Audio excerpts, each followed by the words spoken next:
எடப்பாடிக்கு என்னையா குறை? மீத்தேன் ஹைட்ரோ கார்பன் நம்ம கதறிக்கிட்டு இருந்தோம்.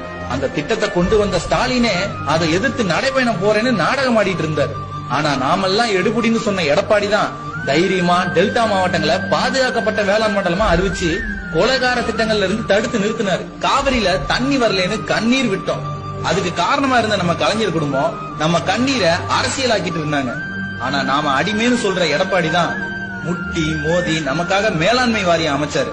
நீட் தேர்வால செத்து போன அனிதாவை வச்சு ஸ்டாலின் போட்ட நாடகத்தால நீட் தேர்வை கொண்டு வந்தது திமுக தாங்கிறதையும், நீட் தேர்வை கொண்டு வந்தே தீர்ணும்னு அனிதாவுக்கு எதிராக கோர்ட்ல வாதாடினது காங்கிரஸ் தாங்கிறதையும் மறந்துட்டோம்.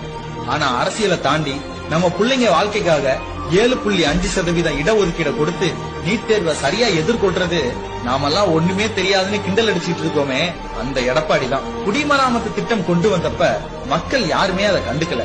அதோட முக்கியத்துவம் என்ன